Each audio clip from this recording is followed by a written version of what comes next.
क्या घटनाक्रम था, किस तरह से सर पूरा वर्कआउट हुआ है? दिनांक 19/10/2024 को थाना सुरेरी अंतर्गत हरियार ग्राम निवासी प्रदीप कुमार गुप्ता ने एक थाने पर लिखित सूचना दी थी कि उनका पुत्र सूरज गुप्ता उम्र लगभग 24 वर्ष ये घर से सुबह भोर में टहलने निकला था और रहस्यमय परिस्थितियों में गायब हो गया है। इसका अपहरण कर लिया गया है।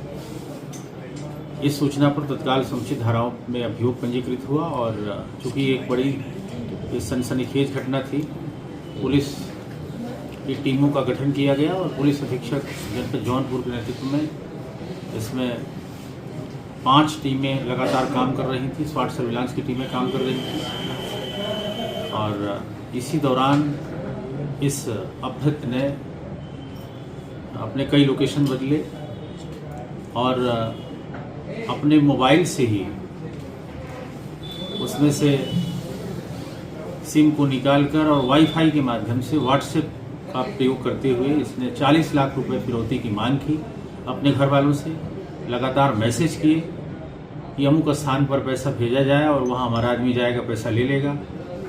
और इसमें लगातार पुलिस की टीमें इसको ट्रैक करती रहीं और अंत में पुलिस के दबाव से इसने इसी इलाके में इसको आना पड़ा और हीरापट्टी मलेथू के पास सुरेरी में अंत में पुलिस की टीमों ने इसको रिकवर कर लिया है। और पूछताछ में इसने स्वीकार किया कि ये वास्तव में इसका अपहरण नहीं हुआ था, ये स्वयं ही अपने अपहरण की कहानी को इसने बनाया था और खुद ही इसने फिरौती की मांग की थी अपने घर वालों से।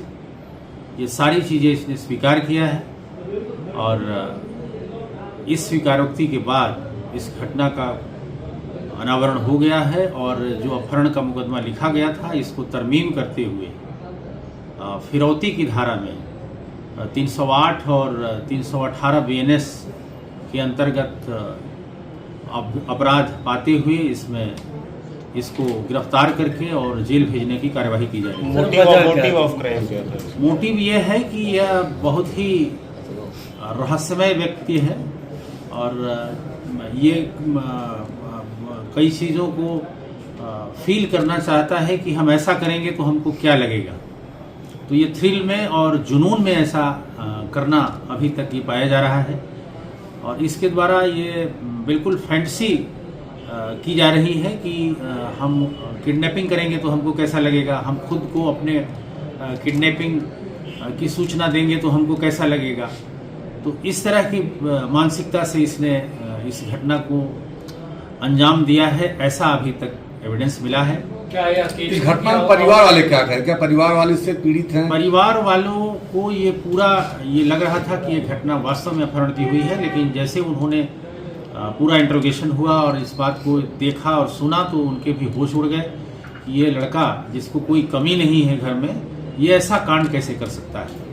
वो भी हतप्रभ है और इससे परेशान है। कोई आपराधिक इतिहास भी इसका कोई आपराधिक इतिहास नहीं, लेकिन पहले भी इसने झूठी सूचनाएं दी हैं और एक मुकदमा इसने 2023 में ऐसे ही झूठा लिखाया था और 2024 में ही भी भदोही थाने में इसने अपने गुम होने की झूठी सूचना लिखाई थी।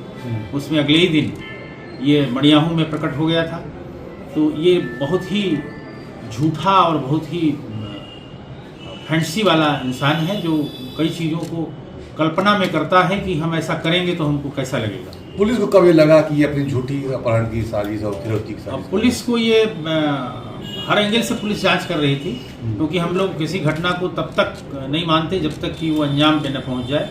तो हम लोग ये मान के चल रहे थे कि ये घटना अपहरण की भी हो सकती है और इसी दिशा में हम लोग काम कर रहे थे। लेकिन कुछ ये लग रहा था कि कोई वास्तव में अगर रियल अपराधी होगा तो जिस तरह के मैसेज कर रहा था उस तरह के मैसेज पर हम लोग को भी डाउट हो रहा था।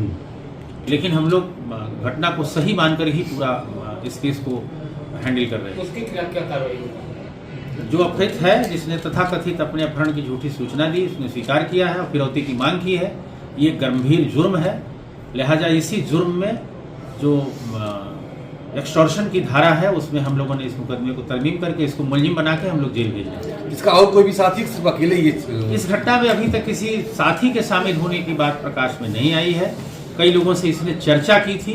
उन लोगों ने इस बात को तस्दीक किया था, लेकिन इस घटना में उनके संलिप्त होने की अभी तक कोई जानकारी नहीं। और वीडियो में एक फोटो वायरल हुआ था और वीडियो में उसका अपहरण किया गया है, तो उसका क्या तर्क? इसमें ये बात आई कि ये जिस बस से ये सफ़र कर रहा था, उस बस पर इसने रिक्वेस्ट करके और किसी से फ़ोटो खिंचवाई थी।